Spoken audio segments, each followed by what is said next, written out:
جی ہاں friends, episode کے start میں دکھایا جاتا ہے فیرٹ مسٹر کاظم کو واش روم لے جاتا ہے، جہاں انہیں ہوش آتا ہے اور وہ پوچھتے ہیں کہ یہ سب کیسے ہوا۔ تو فیرٹ انہیں بتاتا ہے کہ جب آپ سہران سے بات کر رہے تھے تبھی اوپر سے جھومر آ کر سر پر گر گیا تھا آپ کے، اور اسی وجہ سے آپ بے ہوش ہو گئے تھے۔ اور پھر دکھایا جاتا ہے فیرٹ جان بوجھ کر جھومر نیچے گرا دیتا ہے، اور وہ سہران سے بھی یہی کہتا ہے کہ ہم تمہارے ڈیڈ کو یہ بتائیں گے۔ پھر واش روم سے باہر آ کر مسٹر کاظم فیرٹ سے پانی مانگتے ہیں، جسے لینے کے لیے وہ روم سے باہر جاتا ہے، اور اس بات کا فائدہ اٹھاتے ہوئے مسٹر کاظم سہران سے کہتے ہیں، دیکھو اوپر والے کی کرنی دیکھو، اگر وہ جھومر میرے سر پر آ کر نہ گرتا تو میں آج اپنی بیٹی کا ہی مرڈرر بن جاتا۔ اور ایک بات اور، میں اچھے سے جانتا ہوں کہ تمہیں پتہ ہے کہ سونا کہاں ہے، لیکن تم مجھے نہیں بتا رہی، اور اگر کل تک سونا واپس گھر نہ آئے تو میں تمہارا ساتھ اور تمہاری ماں کے ساتھ کیا کروں گا یہ تم سوچ بھی نہیں سکتی۔ اور دکھایا جاتا ہے کہ سونا وہیں پر کھڑی سب کچھ سن رہی ہوتی ہے، اور وہیں دوسری طرف آنٹی بھی ایسما سے بات کر رہی ہوتی ہیں اور پریشان ہو رہی ہوتی ہے کہ پتہ نہیں مسٹر کاظم دونوں لڑکیوں کے ساتھ کیسا سلوک کر رہے ہوں گے۔ کہ تبھی ہم دیکھتے ہیں مسٹر کاظم گھر آ جاتے ہیں، اور آ کر دوبارہ سے مس ایسما پر غصہ کرنے لگتے ہیں، اور کہتے ہیں کہ سونا سہران کے پاس تو نہیں ہے۔ تو اس سے مس ایسما کہتی ہے، میں نے ایسے کب کہا تھا کہ وہ سہران کے پاس ہے؟ جسے سن کر وہیں کھڑی آنٹی بھی کہتی ہیں کہ اس کو لگا تھا کہ سونا وہاں ہو سکتی ہے، لیکن تم ہماری ساری بات سننے سے پہلے یہاں سے چلے گئے اور اب اس حالت میں واپس آئے ہو۔ یہ سب سن کر مسٹر کاظم کہتے ہیں، دیکھ لینا کل تک سونا خود ہی واپس آ جائے گی، کیونکہ ان لوگوں کی شکل پر لکھا ہے کہ یہ لوگ جھوٹ بول رہے ہیں۔ اور پھر اگلے دن صبح صبح دکھایا جاتا ہے کہ سونا صبح صبح اٹھ کر کوہران مینشن سے چھپ کر بھاگنے لگتی ہے، لیکن تبھی اسے یوسف دیکھ لیتا ہے۔ تو سونا سے بتاتے کہ کل میں اپنے گھر سے بھاگ گئی تھی، لیکن اب میں وہاں واپس جا رہی ہوں، اور وہ اسے بھی کہتی ہے کہ تم میرے یہاں سے نکلنے میں ہیلپ کرو۔ یہ سن کر یوسف اسے پوچھتا ہے کہ سہران کو اس بارے میں پتہ ہے؟ تو سونا اس کو منع کر دیتی ہے۔ پھر یوسف بھی گارڈ کو ڈسٹریکٹ کر کر سونا کو وہاں سے بھاگنے میں ہیلپ کرتا ہے، اور دکھایا جاتا ہے یہ سارا سین سلطان وہاں کھڑی دیکھ رہی ہوتی ہے۔ وہیں یوسف بھی گھر سے باہر نکل کر سونا سے پوچھتا ہے، کیا میں آپ کی کوئی اور ہیلپ کر سکتا ہوں؟ یہ سن کر سونا سے منع کر دیتی ہے، اور کہتی ہے پلیز یہاں سے چلے جاؤ، کیونکہ سہران نے اپنی نیو لائف سٹارٹ کر دی ہے فیرٹ کے ساتھ۔ یہ سن کر یوسف کہتا ہے لیکن سہران تو فیرٹ سے پیار ہی نہیں کرتی۔ تو سونا سے کہتی تمہیں مجھے بتاؤ کہ میں صبح صبح چپ کے اپنی مرضی سے اپنے گھر کیوں جا رہی ہوں؟ کیونکہ میں سہران سے بہت پیار کرتی ہوں، اور میں نہیں چاہتی کہ میری وجہ سے سہران کو کوئی پریشانی ہو یا اسے نقصان ہو۔ سہران کی زندگی میں تو میرے لیے تک جگہ نہیں ہے، تو میں تمہارے بارے میں کیا ہی بولوں۔ پھر یوسف کہتا ہے یہ سب جھوٹ ہے، اور ایک دن آپ خود دیکھو گے جب سہران میں اپنی مرضی سے میرے ساتھ یہاں سے جائے گی، اور پھر ہم دونوں مل کر وہ لائف جئیں گے جس کے ہم نے سپنے دیکھے ہیں۔ تو یہ سن کر سلا وہاں سے چلے جاتی ہے۔ وہیں مینشن میں فیرٹ کی آنکھ کھلتی ہے، اور وہ وہاں پر سونا کا بڑا ہوا لیٹر دیکھ کر پڑھ کر سہران کو اٹھاتا ہے، جس پر لکھا ہوتا ہے، میں اپنی وجہ سے تمہیں پریشان نہیں کر سکتی،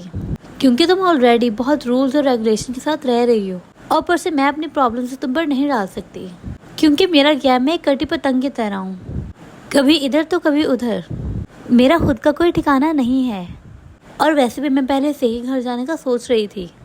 اور جو ڈیڈ بولیں گے میں وہ بھی کرنے کو تیار ہوں، اور تم بھی میری فکر مت کرنا، میں تم سے بہت پیار کرتی ہوں۔ اور یہ سب پڑھ کر سہران رونے لگتی ہے، اور فیرٹ سے کہنے لگتی ہے جب ڈیڈ سونا کو دیکھیں گے نا تو وہ اسے جان سے مار دیں گے۔ یہ سن کر فیرٹ اسے سمجھاتا ہے کہ تم فکر مت کرو، ہم کوئی نہ کوئی راستہ ضرور نکال لیں گے۔ پھر ہم دیکھتے ہیں ناشتے کے ٹائم پر مسٹر خالد سہران سے پوچھتے ہیں کہ اب تمہارے ڈیڈ کی طبیعت کیسی ہے؟ تو سہران انہیں بتاتی ہے کہ وہ ٹھیک ہے، اور وہ کل رات ایسے ہی مجھ سے ملنے آ گئے تھے، اور کافی لیٹ ہو گیا تھا، اس لیے آپ کو ڈسٹرب کرنا اچھا نہیں لگا۔ یہ سن کر مسٹر خالد کہتے ہیں جب سب ٹھیک ہے تو آج صبح صبح تمہاری بہن چپکے کیوں گئی، اور تمہیں کیا لگا ہم لوگوں کو پتہ نہیں چلے گا؟ اور تم لوگوں کی ہمت کیسی ہوئی یہ گیمز کھیلنے کی، اور وہ بھی ہمیں بنا بتائے؟ ویسے بھی میں تم لوگوں کو کیا ہی کہوں، تم لوگوں کو سزا دوں گا بچوں کی طرح تو یہ بھی صحیح نہیں لگے گا، اور اگر بڑوں کی طرح سمجھاؤں گا تو وہ بھی سمجھ نہیں آئے گا، تو تم ہی بتاؤ کہ میں کیا کروں؟ یہ سن کر فیرٹ کہتے ہیں ایسا نہیں ہے جیسا آپ سمجھ رہے ہیں، اور اگر آپ مجھے موقع دیں تو میں آفس سے چل کر ساری باتیں بتانے کو تیار ہوں۔ یہ سن کر مسٹر ہارس مان جاتے ہیں، اور کہتے ہیں اس سب کے لیے تم ذمہ دار ہو، اور مجھے سمجھ نہیں آتا میں کس پر بھروسہ کروں، اور یہ بول کر وہاں سے چلے جاتے ہیں، جس وجہ سے مسز صفاقت رونے لگتی ہیں، اور کہتی ہیں مجھے سمجھ نہیں آ رہا میں کیا کروں، مجھ سے کچھ بھی کنٹرول نہیں ہو رہا، اور فیرٹ سے کہتی ہیں تم نے مجھے یہ سب کیوں نہیں بتایا؟ وہیں فیرٹ کے موم ڈیڈ بھی اسے کہتے ہیں یہ سب صحیح نہیں ہوا، اور تم اپنے دادا کی ایج تو دیکھ لو، اگر انہیں تمہاری وجہ سے کچھ ہو گیا تو؟ اور مسز صفاقت کو بھی روتا ہوا دیکھ کر مسٹر ارحان کہتے ہیں کہ چپ ہو جاؤ، ڈیڈ نے پہلی بار آج ایسا نہیں کیا۔ تو مسز فاقد کہتی ہیں یہ سب صحیح نہیں ہوا، کیونکہ انہوں نے مجھے کہا ہے 3-4 لوگوں کو اپنے کنٹرول میں رکھنے کے لیے، اور مجھ سے وہ بھی ہو نہیں رہا۔ یہ سن کر مسز گلگن کہتی ہے تمہیں کنٹرول میں کرنا ہی کیوں ہے؟ تو مسز فاقد بھی ان سے غصے میں کہتی ہیں آج جو سب کچھ ہو رہا ہے نہیں تمہارے ڈھیل دینے کی وجہ سے ہو رہا ہے، کیونکہ اگر یہ ذمہ داری تم خود نبھا لیتے تو مجھے یہ سب صحیح نہیں کرنا پڑتا۔ وہیں دوسری طرف سونا بھی اپنے گھر پہنچ جاتی ہے اور اسے وہاں دیکھ کر اس کی ماں بہت خوش ہو جاتی ہے، لیکن آنٹی اسے پوچھتی ہے کہ تم ابھی تک کہاں تھی، کہ تبھی مسٹر کاظم وہاں پر آ جاتے ہیں، جنہیں دیکھ کر سونا ڈر جاتی ہے۔ تو مسٹر کاظم اسے پوچھتے تم کہاں تھی اب تک؟ تو سونا انہیں بتاتی کہ میں سیران کے پاس ہی تھی۔ یہ سن کر مسٹر کاظم کہتے ہیں اچھا تو اس کا مطلب یہ ہے کہ جب میں کل مینشن گیا تھا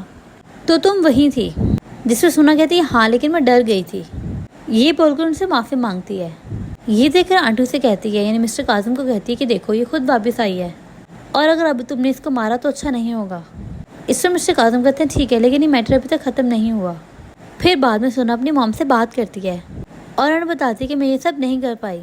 کیونکہ ڈیڈ نے کل سیران کو جان سے مارنے کی کوشش کی تھی اور میں نہیں چاہتی تھی کہ وہ میری وجہ سے پریشان ہو، اسی لیے وہاں سے واپس آ گئی۔ اور یہ بول کر بہت زیادہ رونے لگتی ہے اور کہتی میں اس آدمی سے کیسے شادی کروں، اس کا تو خود اس کے جتنا بڑا بیٹا ہے اور میں آپ لوگوں سے دور وہاں کیسے رہوں گی۔ تو اس کی ممی سے سمجھاتی اور کہتی ہے اس میں ضرور اللہ کی کوئی مرضی ہوگی، تم صبر کرو سب ٹھیک ہو جائے گا۔ وہیں دوسری طرف مینشن میں فیری مسٹر حارث کو سب بتا دیتا ہے اور ان سے کہتا ہے مسٹر کاظم سونا کی زبردستی شادی کر رہے ہیں میری غلطی کی وجہ سے، اور میں نہیں چاہتا تھا کہ ایسا کچھ ہو، اسی لیے میں نے یہ سب کیا کیونکہ وہ بھی اب میری فیملی ہے اور سونا کو ہمارے جیسی ہی فیملی ملنی چاہیے، لیکن مسٹر کاظم کو تو آپ جانتے ہی ہیں۔ یہ سن کر مسٹر حارث کہتے ہیں ٹھیک ہے تم اس میٹر کو میرے اوپر چھوڑ دو اور سیران سے بولو کہ وہ پریشان نہ ہو، جسے سن کر فیرٹ خوش ہو جاتا ہے اور خوش ہو کر وہاں سے چلا جاتا ہے۔ پھر مسٹر حارث مسٹر لطیف کو آواز دے کر بلاتے ہیں اور کہتے ہیں کہ مسٹر کاظم کو کال کر کے بولو کہ میں اس سے ملنے آ رہا ہوں۔ پھر ہم دیکھتے ہیں فیرٹ مسٹر حارث سے بات کرنے کے بعد اپنے روم میں جاتا ہے اور وہاں جا کر روم میں بتاتا ہے کہ دادا ہماری ہیلپ کرنے کے لیے تیار ہیں، جسے سن کر سیران خوش ہو جاتی ہے اور یہ دیکھ کر فیرٹ کہتا ہے سیران کو کہ لیکن دادا کہہ رہے ہیں کہ میری ایک شرط ہے۔ تو سیران پوچھتی ہے وہ کیا ہے؟ تو فیرٹ سے بتاتا ہے کہ گرینڈ پا جلدی سے جلدی اپنا گرینڈ سن چاہتے ہیں۔ یہ سن کر سیران پریشان ہو جاتی ہے اور کہتی ہے کہ تم نے انہیں کچھ نہیں بولا۔ تو فیرٹ کہتے ہیں میں انہیں کیا بولتا، انہوں نے کوئی غلط ڈیمانڈ تھوڑی کی ہے۔ جسے سن کر سیران کہتی ہے کہ ہم یہ نہیں کر سکتے، تمہیں اس کا کوئی نہ کوئی راستہ نکالنا ہوگا۔ تو فیرٹ کہتا ہے جتنا میرے بس میں تھا میں نے کر دیا، اب باقی کا تم خود دیکھو، اور یہ بول کر وہاں سے جانے لگتا ہے۔ وہ سیران کو پریشان کرتا ہے اور چپکے سے ہنستا بھی ہے، لیکن فیرٹ کو وہاں سے جاتا ہوا دیکھ کر سیران کہتی ہے ٹھیک ہے جیسے تم بولو گے میں ویسا کر لوں گی، لیکن تم جیسے بھی کر کے دادا کو مناؤ کہ وہ سونا کی شادی روک سکیں۔ تو فیرٹ کہتا ہے انہوں نے کہا تو ہے وہ ہماری ہیلپ کریں گے اور اس کے بدلے میں ہمیں ان کو اس گھر کا وارث دینا ہوگا، اور یہ بول کر خوش ہونے لگتا ہے۔ وہیں دوسری طرف جیسے مسٹر کاظم کو پتہ لگتا ہے کہ مسٹر حارث ان سے ملنے آ رہے ہیں، یہ سن کر وہ خوش ہو جاتے ہیں کیونکہ انہیں لگتا ہے کہ وہ ان کے نئے گھر کے بارے میں بات کرنے آ رہے ہیں، جس وجہ سے سونا سیران کو کال کرتی ہے اور اس کو پتہ لگتا ہے کہ مسٹر حارث اس کے لیے وہاں پر آ رہے ہیں، جس وجہ سے وہ بہت خوش ہو جاتی ہے۔ وہیں عابدین بھی فیرٹ کو کال کر کے بتاتا ہے کہ یوسف نے سونا کی ہیلپ کی تھی گھر سے باہر نکلنے کے لیے، اسی وجہ سے فیرٹ سیران سے بحث کرنے لگتا ہے اور پھر فیرٹ کو پیرن اپنی پک سینڈ کرتی ہے، جسے دیکھ کر فیرٹ بھی سیم ریسٹورینٹ میں پہنچ جاتا ہے سیران کو بنا بتائے، جہاں فیرٹ پیلن کو اپنے کزن اور اس کے دوست کے ساتھ دیکھ کر غصہ ہونے لگتا ہے اور اسی وجہ سے پیلن کو کال کرتا ہے، لیکن پیلن کال اٹینڈ نہیں کرتی بلکہ وہ اس کی کال اسی کے سامنے کٹ کر دیتی ہے۔ پیلن کو نہیں پتا ہوتا کہ فیرٹ یہ سب دیکھ رہا ہے۔ پھر فیرٹ پیلن کو کنفرنٹ کرنے کے لیے اس کے سامنے چلا جاتا ہے، جہاں دکھایا جاتا ہے پیلن اسے وہاں دیکھ کر گھبرا جاتی ہے، لیکن فیرٹ اسے بنا کچھ بولے وہاں سے چلا جاتا ہے۔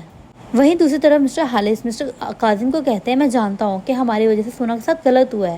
لیکن اس کی اتنی جلد بازی میں شادی کرنے کی کیا ضرورت ہے، اور اگر تم صحیح سمجھو تو میں سونا کو اپنے ساتھ اپنے گھر لے کے جانا چاہتا ہوں، جہاں ہم اس کو رہنا اور استنبول کے طور طریقے سب کچھ سکھا دیں گے، اور جب صحیح ٹائم آئے گا تو ہم مل کر اس کا اچھا رشتہ بھی ڈھونڈ دیں گے،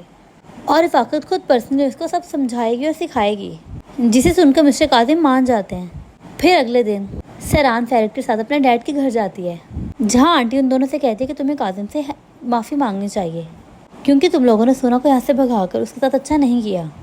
وہیں سونا بھی بہت خوش ہوتی ہے اور سیران کو تھینکس بولتی ہے اس کی ہیلپ کرنے کے لیے، اور وہیں فیرٹ مسٹر کاظم سے ایکسکیوز کرتا ہے اور کہتا ہے کہ آپ سونا کے ساتھ غلط کر رہے ہو، اس کو آپ کو ایسے سزا نہیں دینی چاہیے۔ یہ سن کر مسٹر کاظم فیرٹ سے کہتے ہیں کہ شادی تمہارے لیے سزا ہے۔ پھر مسٹر کاظم کہتے ہیں تمہیں پتہ ہے جب تمہاری سیران سے شادی ہو رہی تھی تو تب سیران نے صاف انکار کر دیا تھا اور کہا تھا کہ میں مر جاؤں گی لیکن شادی نہیں کروں گی، اور میں نے اسے ایسے ہی کر کے منایا تھا۔ میں نے اسے روم میں لاک کر دیا تھا بھوکا پیاسا، اور اسی وجہ سے اس سے تمہاری شادی ہوئی تھی، ورنہ سیران تم سے شادی نہیں کرنا چاہتی تھی، اور اس دن تو اس کے تیور ہی الگ تھے جیسے اس کا کوئی مر گیا ہو، اس لیے میرا شکر ادا کرو کہ میں نے اسے تمہاری شادی کروا دی۔ اور ایک اور بات، سیران کی تم سے شادی ہوگی اس لیے وہ اب تمہاری ذمہ داری ہے، لیکن سنا کے معاملے میں بولنے کا تمہارا کوئی حق نہیں ہے۔ وہیں کوہان مینشن ہم دیکھتے ہیں مسز شفاقت مسٹر کوہان کے پاس آتی ہے اور ان سے آ کر کہتی ہے میں چاہتی ہوں سونا اور فواد کی شادی ہو جائے، کیونکہ آسمان اس گھر کو وارث دے نہیں سکتی، اور فواد ایسے کب تک رہے گا، ایک نہ ایک دن تو اسے آگے بڑھنا ہی ہوگا۔ یہ سن کر مسٹر کوہان کہتے ہیں لیکن یہ صحیح نہیں ہے۔